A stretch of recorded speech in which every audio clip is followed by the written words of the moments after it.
Well, thank you for clicking on my video.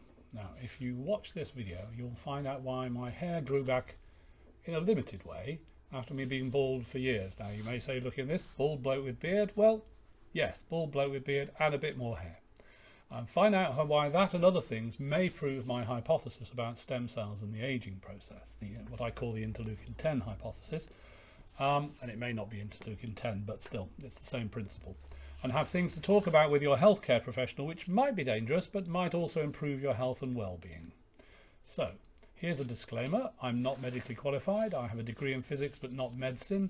I have been a member of Parliament, which qualifies me not to talk about health particularly. I'm a tech entrepreneur and I'm a musician, but I'm not a doctor, and this is not medical advice. I've studied these issues to improve my own health, particularly in the area of sleep. And I produced this video to be helpful for others with my research. My channel is not monetized and I'm not sponsored, although I have a couple of patent applications in. And you should discuss any information here with healthcare professionals before doing anything. And because things vary, people's genes vary, all sorts of things vary, and before you do anything, you should check with your doctor, basically. So, it's possible for some people, I think I've done it for myself and probably a couple of other people, to enable senescent cells, which are those cells that aren't properly functioning, that have failed to differentiate, to become correctly differentiated. And this affects many more cells than just hair cells.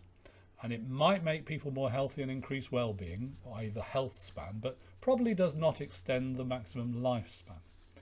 And although the molecules are what's called GRAS, generally recognized as safe, that's an American FDA terminology for things which are thought to be basically not harmful, it is potentially dangerous for some people. All things have an element of risk. Like vitamin D, for instance, you can take too much vitamin D, even though people go around saying you can't take too much vitamin D. You can take too much vitamin D. And if people wish to try this out, they need to be careful and take medical advice. It's also too complicated to explain in the TLDR. Any experimentation must be discussed with your healthcare professional. People vary, and this may not be a good idea for you to do. You need advice from a healthcare professional before doing anything. This is not something I'm aware of anyone else doing in the world, and I do search out to find these things out. So let's talk a little bit about stem cells and differentiation. So there's lots of different types of cells in the body. To get a hair cell, well, I say a hair cell, there's different types of hair cells, or a liver cell or a bone cell, and there's actually two types of bone cells. There are cells that build up bones and cells that take them down, and basically a stem cell needs to know which genes should be switched on and which switched off. And the problem, for instance, with people getting older with osteoporosis is the cell that takes the bone down continues being created, but the cell that rebuilds the bone doesn't differentiate properly. So that causes osteoporosis. And I think I've managed to find a way of in a general way, controlling or influencing the way in which stem cells differentiate. The problem for people as they get older, and I'm 62, so it's a problem I encounter, is that stem cells become senescent rather than differentiating properly, and that's not very good. The outcomes functionally tend to be bad because the cells don't produce all the right proteins. And I thought what I'd do with my theory on why things start going badly wrong is I would do some experimentation to see if I could get my cells to function better. And apart from watching what happens with my hair and functional tests, I also have weekly blood tests. And I've seen improvements in a number of biomarkers, that is the levels of various chemicals in my blood, as well as improvements with certain functional tests, which I'll come to in a moment. And at the moment I want to be careful not to make sure that any further people experimenting with the same protocol are well informed and have proper monitoring by a healthcare professional. So here's me through to 2019 to a couple of months ago. And as you can see, I've gone through a few changes as I've experimented with various approaches, and I've lost a bit of weight. I've lost about a third of my body mass from 130 kilos down to about 82 at the moment. And what you would say is, well, actually I haven't grown that much hair. Well, actually that's not entirely true. The problem I have is I didn't really expect when I did this year to have a massive improvement in hair growth to the extent that rather than receding, it's advancing slowly. Which means I haven't got very good before photographs to do comparisons against. But I do have ways of showing what's been going on. So if you look at me here, you see a beard, all right? And you see otherwise, well, it's not really that much of a change, is it? Well, let's try a different camera, because I do have, if I click on this button, a different camera here. Now this camera allows me to look at individual follicles on the head at, if I get it focused right, there we go. So you can now see that at the back, that was there before, and then in front of that, hair is growing at some levels, and you see quite a good bit of hair there. But then as it comes forward, it's more sparse, but it's starting to kick off. And I think part of the reasoning for this is that interleukin 10 spreads from hair cell to hair cell, so you get patches of senescence, and as we get cells out of the senescent state, then they don't issue the senescence associated secretory phenotype, and so the cells around them are more likely to start functioning correctly, and therefore what you see is more hair sort of receding in the same way, hair advancing rather, in the same way as previously it receded. And it's interesting, obviously all the other things like links to blood supply and the like are issues that matter.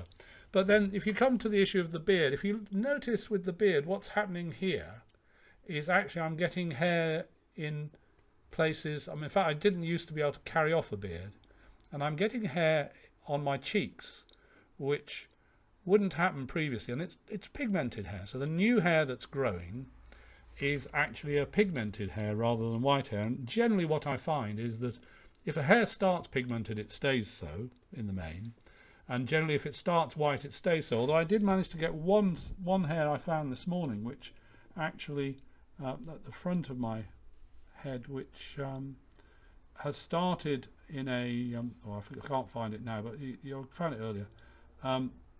It starts in a transparent form, and then it moves to being pigmented, so that it is possible for that to happen. And obviously I'm being quite careful about this, and I don't really want hair all over the place, so I'm not really trying to drive the maximum possible hair, and I'm quite happy if the hair gradually develops, rather than sort of accelerating thing and finding hair in all sorts of places that I probably really wouldn't like hair, although I don't think it's that likely actually.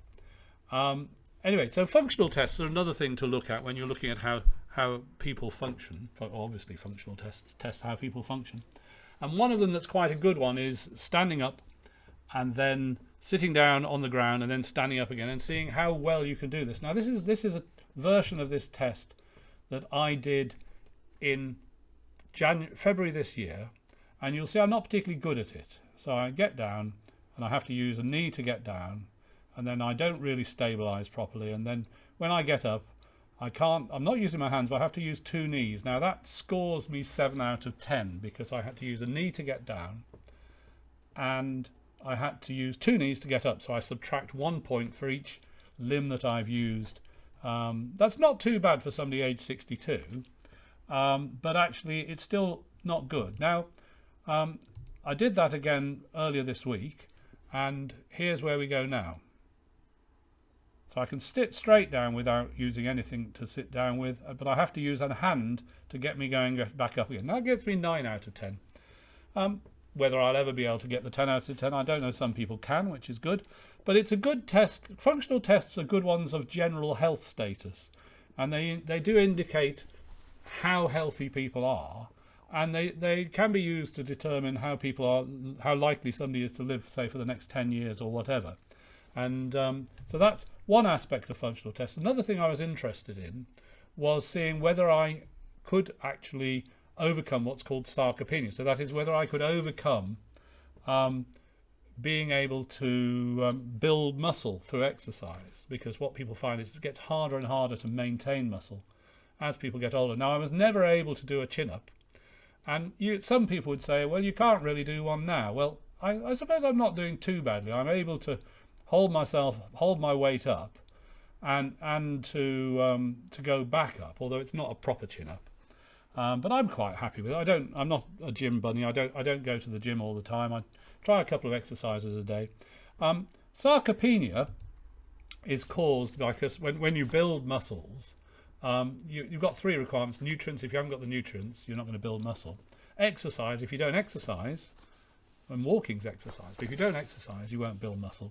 And you need stem cells that differentiate. They're called satellite cells. And what people find is, for older people, they don't produce the right proteins. Now, we know a song about that. That's a differentiation problem. That's basically the genes are not functioning correctly. And I think, well, I think to the extent I've done a functional test, and I can now do something that not that good a chin-up, but it is a sort of an indication of I'm a lot stronger than I was when I was 61. In fact, I was not as a teenager able to do chin-ups, so I'm quite happy with the outcome.